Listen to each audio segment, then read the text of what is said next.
Sam Bankman-Fried, founder of the now bankrupt crypto exchange FTX, found guilty on all 7 counts of fraud.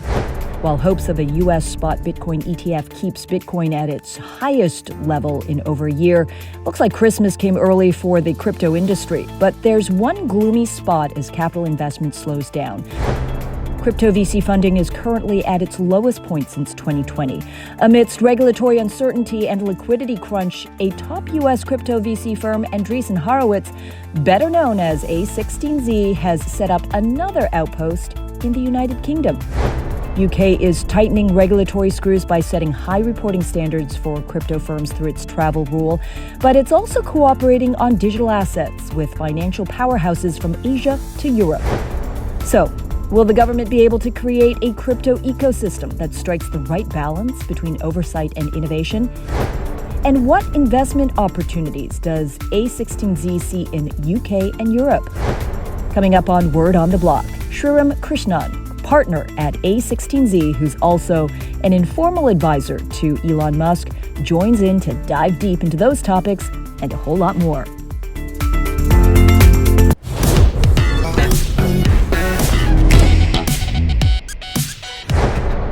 Crypto funding hit a 3-year low as venture capitalists pulled back in bear market conditions, high-profile scandals, and all of this amidst regulatory uncertainty. And the worst might be far from over. Rising inflation, interest rates have forced promising startups to lower their valuations, a sign that the air perhaps has come out of startup deal-making. And in the midst of all this doom and gloom, there's hope, though, that artificial intelligence, or AI, can open up new investment opportunities. So always a silver lining here. But the United States, once a leader in tech innovation, is grappling to adapt to new technologies and trying to push a square peg in a round hole, if you will, by applying old rules to Web3 and now AI.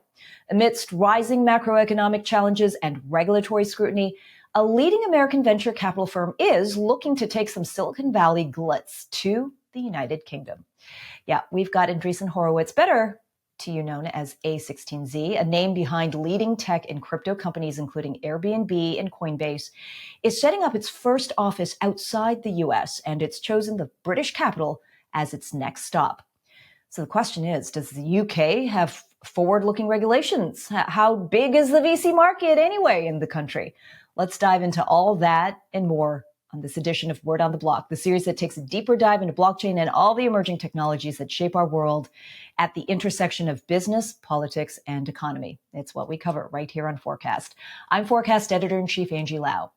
Well, today I am thrilled to welcome Sriram Krishnan, a partner at a16z, who will lead the firm in London. This is really a big move here for the tech entrepreneur. Sriram is popularly known as an informal advisor as well to Elon Musk on Twitter, amongst other things, with stints at leading social media platforms, Google, Facebook, and Snap. Sriram has been at the forefront of some of the most exciting and disruptive trends in the industry. He also, by the way, hosts a podcast, the Arthi and Sriram Show, with his wife. You've moved from the US to the UK amidst all of this regulatory angst that we're seeing in some parts of the world and in other parts of the world really opening up.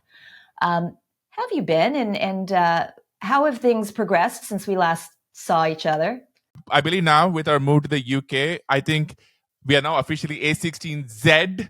It's such a delight to be here. And, it's been quite the dramatic, fun few months. The last time we spoke, I lived in a different continent, San Francisco. And we, since then, moved here with my family. We are opening up our new office. We have teammates flying over here. We have a lot of exciting things to work. So it's been great. It's been exciting. Exciting how? Obviously the personal part, the disruption, but exciting in a way that I think the industry and investors and maybe the market wants to hear about. What are you seeing that potentially excites you? Movements in the space on the ground in Europe that's different from perhaps what we're experiencing in other parts of the world. What really kind of drove us and brought us to the UK was a couple of things. The first is, as a firm, we've always been fans of the amazing talent over here, and I have a couple of examples. But we have loved the academic ecosystem over here, and I'm not talking about just about the Oxford and Cambridges, which is obviously incredibly well known, but also colleges all over the country. So we have, as a firm, and not just in crypto, partnered with, invested in, worked with, been friends with a lot of people who have come out of these amazing institutions. So we knew that there was a lot of great talent that was always going to pull us here, and that heart of it, that's obviously at the core of what we do. The second part of it is, for us, what we really focus on is, hey, how do we make sure our founders, our entrepreneurs, the people we participate and work with, have a stable, healthy ecosystem with clarity on the rules of the road for what they are building. And we were super pleased that how the government here has kind of really leaned in on making the UK a technology hub, a Web3 hub. What I would really like to point out is Crypto Startup School. So, Crypto Startup School is our incubator program, which we ran last year, actually earlier this year rather, in LA. Very successful. Had some amazing companies that participated in it, and we kind of talked about it quite a bit. And what we announced is that we are going to hold the next edition of Crypto Startup School next spring. I get to meet some amazingly smart people in all, not just in founders, but from policymakers to other people in the venture capital and technology ecosystem, and it's just been fun. And I'm just here, I'm just getting started. We're just getting started, and it's going to be great. And the learnings have been many. The challenges have been many.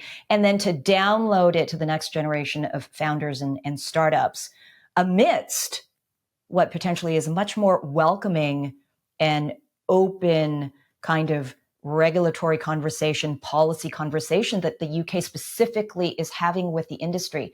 How is that ecosystem, you think, going to play out in the UK? What will we see as a result of that? I mean, I think it's also notable that the UK ranked third in the world in crypto transaction volumes after the US and India. So there's a lot of appetite there.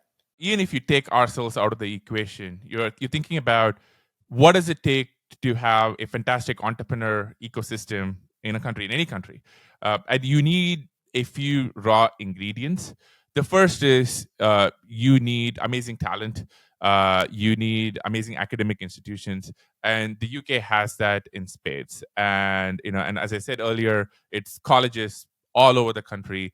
Not just close to here in London or close by. So and this is not just in crypto.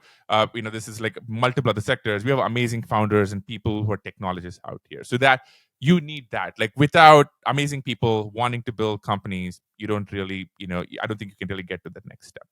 The second part, I think, as you pointed out, is the existing crypto ecosystem out here. And if I can, I think we've been lucky as a firm to have worked with multiple founders actually over the years. So, for example, even before the crypto fund, I think, existed at Andreessen Horowitz, we worked with people like Herman Arula of Improbable, who I think the firm invested in back in 2015. So we always kind of had a partnership here.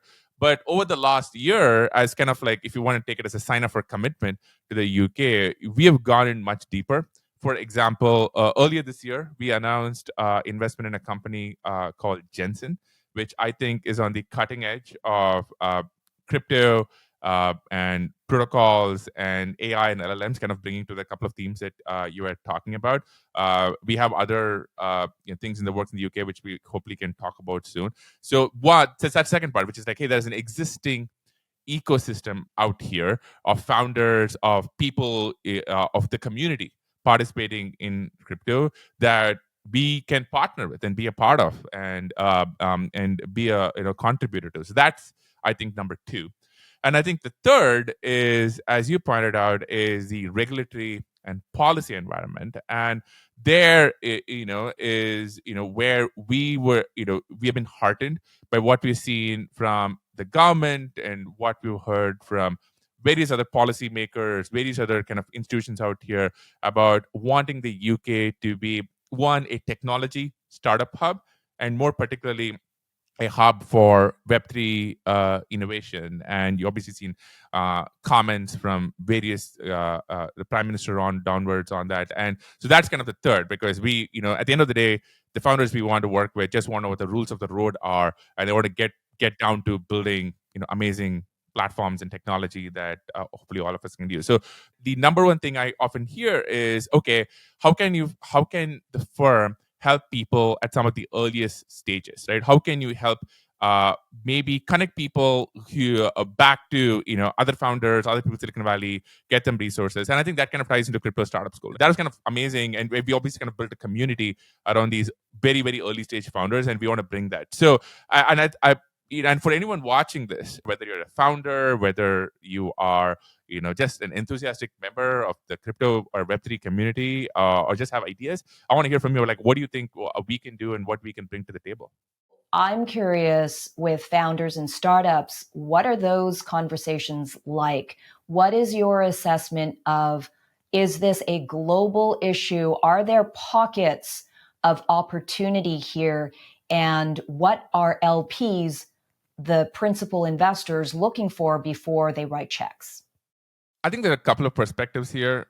So even before I joined the firm, I was a very active personal investor, and it is clear that over the last, say, year and a half or two, the fundraising environment has changed dramatically. All right, and this is obviously not just a crypto conversation.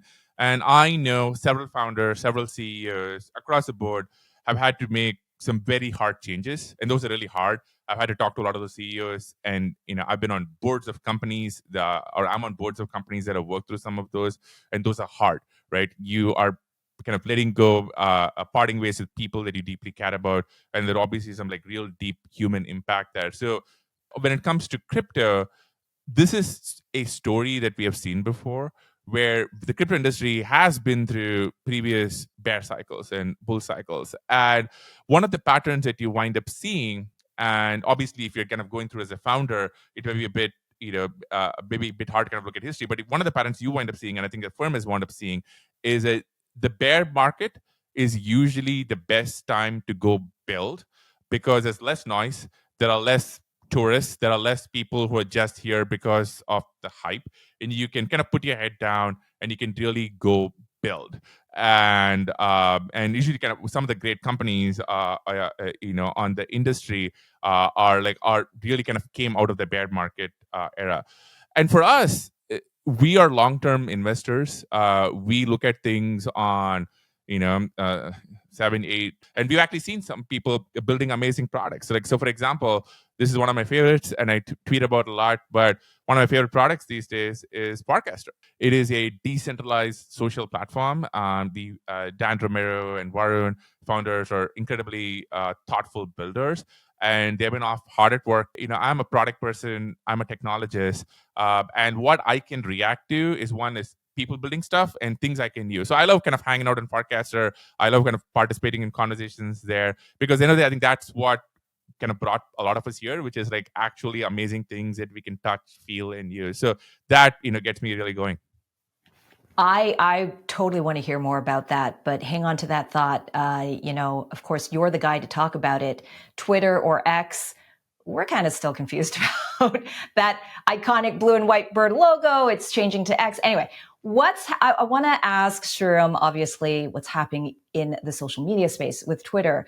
Sriram happens to also be an informal advisor to Elon Musk, and also want to hear why Sriram is betting on decentralized social media networks. You heard a little bit about that, but more when we come back.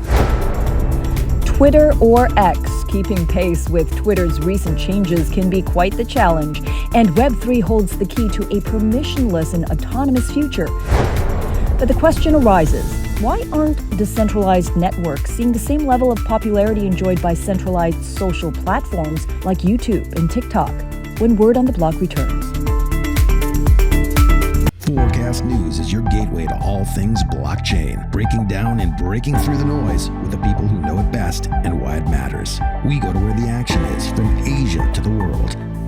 Forecast is the most reliable reliable source of intellectual discourse and insight that informs, educates, and bridges the gap between the blockchain industry and the mainstream. The future is being built, and Forecast has it covered. This is Forecast News.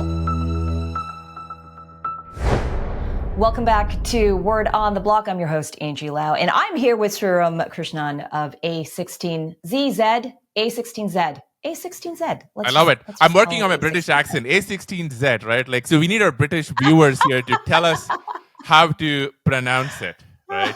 And by the power vested in me by Angie, I'm going to rename the firm. The decentralized social media opportunity, personally, I totally agree with you, is huge.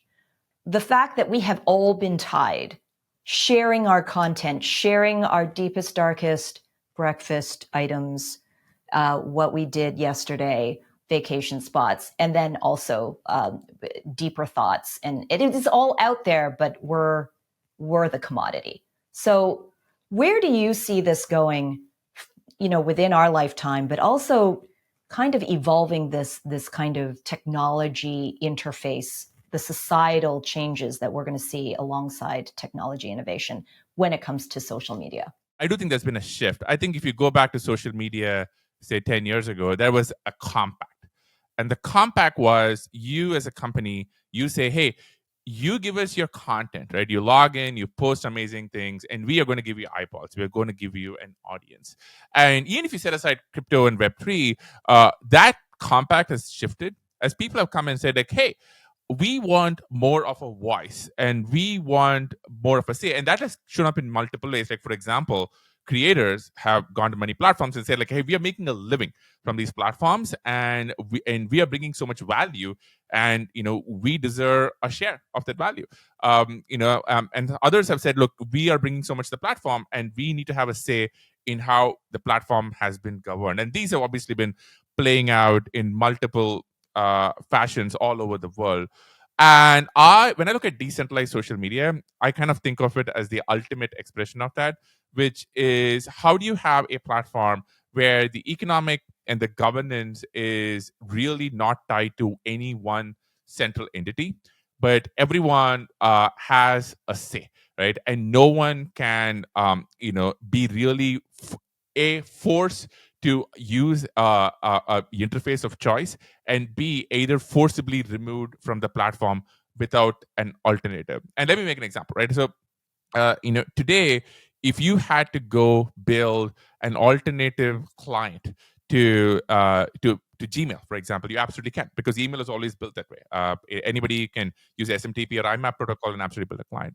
If you had to go build an alternative client to, I don't want to pick on anybody, I'll just say brought it to an Instagram, to a TikTok, to a YouTube, you cannot do that. And there are a lot of good reasons why you cannot do that. I worked on the other side of that, but you just cannot do that. You need them to approve it. Most cases, you absolutely cannot.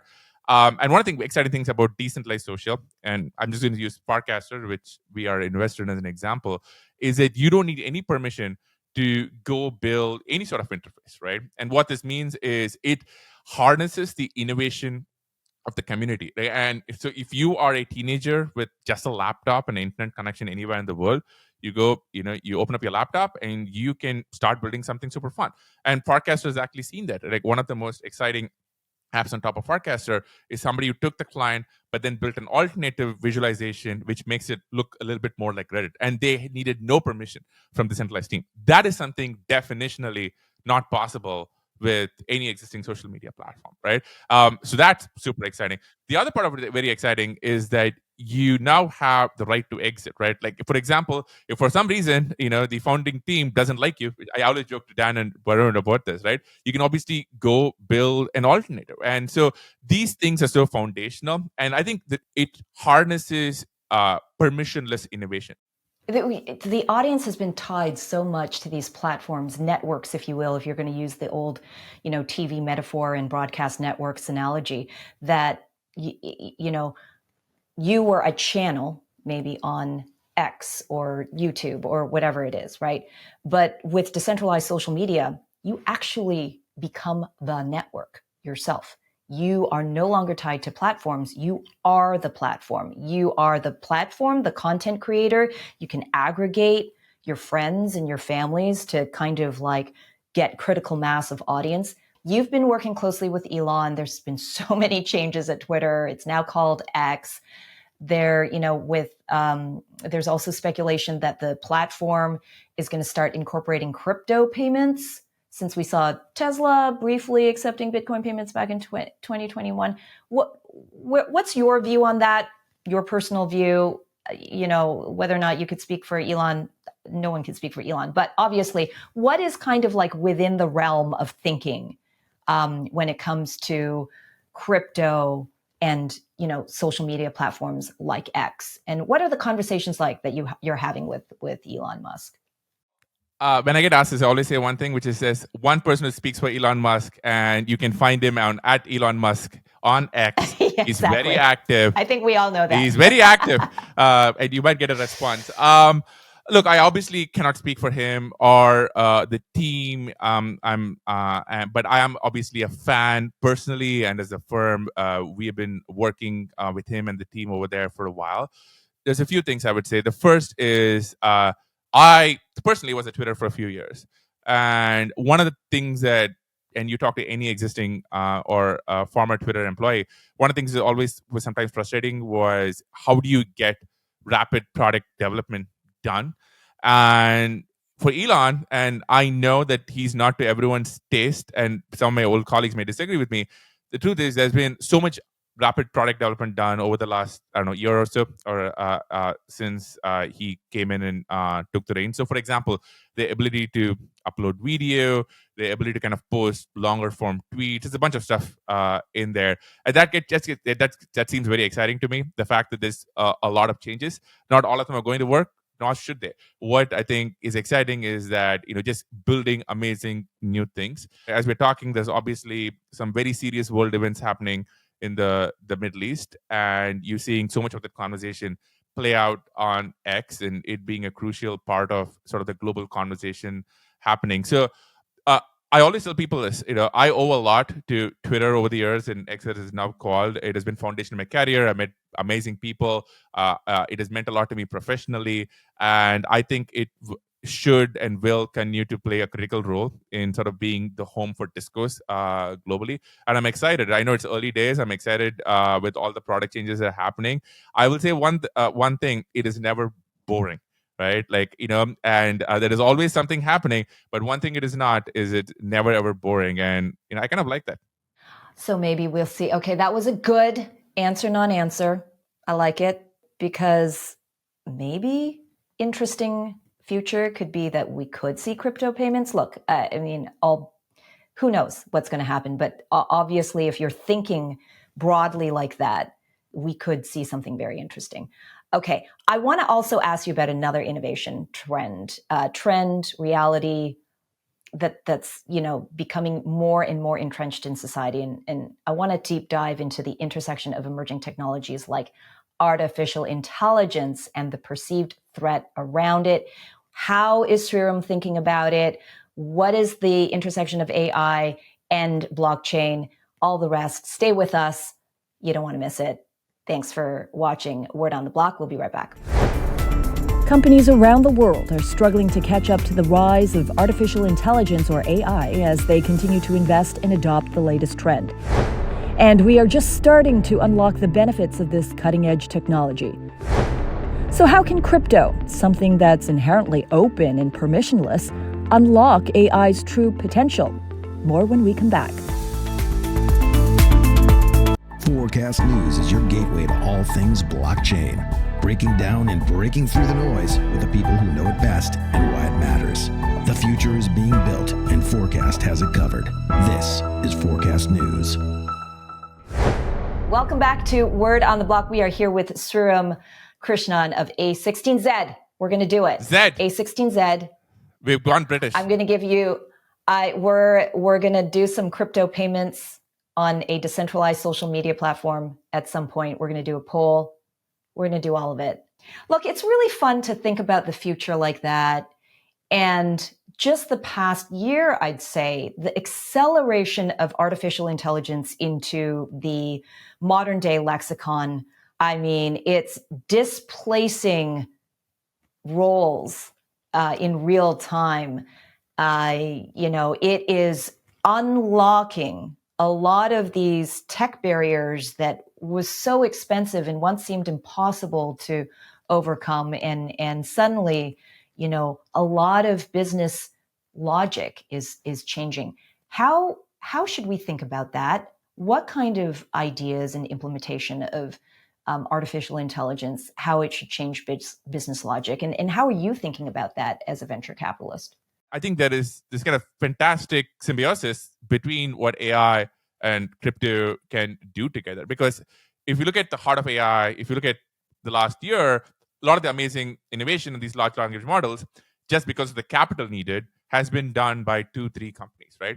And huge props to all of them, to what Sam and Dario and all of them have done. But if you kind of go back to earlier conversation, right, I don't think the internet that we want should be centralized. I don't think any of us would want AI to be controlled by 2 or 3 large players, even if they're actually really good people. What we really want is for all of us to have a say. So there is a great quote that AI is a centralizing force and crypto is a decentralizing force. So if you look at heart of what crypto does very well is it gives people a say. It gives people a stake through all these interesting protocol and incentive mechanisms. And I'm hoping, and we've obviously seen a couple of points of evidence of this. That's what crypto can bring to the table with AI. And I'll give you an example. So I was just mentioning this kind of ties into our UK conversation. We just announced a few months ago. We led around in my partner Ali I had led around in a company called Jensen. The heart of what they do is they try and bring distributed training to what can actually power large language models. And we had given this morning, we had amazing discussion about okay, what kind of models and architectures can actually work on a distributed ecosystem, but maybe someday you can harness the CPU under your desk maybe. So, and that is an example of kind of really bringing some great ideas from crypto, which is incentive mechanisms, protocol design, aligning all these different stakeholders in a decentralized fashion into AI. So I think that's going to be really exciting. There's another theme I want to touch on, which is open source. Like Llama. Yes, that's a great example. So if you look at crypto, Yeah. Vitalik had a very good tweet post. I'm just going to say tweet just to keep it simple. Vitalik had a very good tweet maybe about a year ago where he said a lot of the trust in crypto comes to the fact that you can look at it, inspect it, break it open, and sometimes mathematically prove it. But there is kind of an inherent openness at the heart of crypto. Now, the very nature of these large language models makes it much harder, right? And there's a lot of cutting edge work to be done on opening them up, interpreting them, understanding them. And I actually think open source is going to be a key part of AI. I know a lot of other people do. So, for example, you mentioned Llama. One of Jan LeCun of Meta, for example, is a great proponent of making things open source. And I think we as a firm in general are big fans of open source because, going back from earlier conversation, I think it harnesses sort of the global community. Anybody can open up a laptop and go participate. And maybe they have the next great crypto plus LLM training idea, right? Or they build something where you can have provenance to tie an artist piece of work to how that piece of work shows up in a generated DALL-E or stable diffusion model. And I think that is really, really powerful. And so I'm very much pro decentralization and open source. I could talk about this with you for a long time. Lots of great conversations. A lot of great thinking from Sriram Krishnan here. Thank you. This was amazing. Super fun. And I think, if you're watching this, and especially watching this in the UK, I want to hear from you. Send me a DM, send me an email, smoke signal, whatever works. I want to hear from you. Ideas, suggestions, what we can do. But I'm here to listen. One of the most intellectually curious humans in the world. Just sat down with him, Sriram Krishnan. Thank you. Thank you for this. Super appreciate having you on Word on the Block. And I want to thank everyone for watching this. Follow through, reach out to Sriram. Smoke signals might be hard. DMs might be better on X or otherwise. So thank you all for joining us on this latest episode of Word on the Block. I'm Angie Lau, Forecast Editor-in-Chief. Until the next time.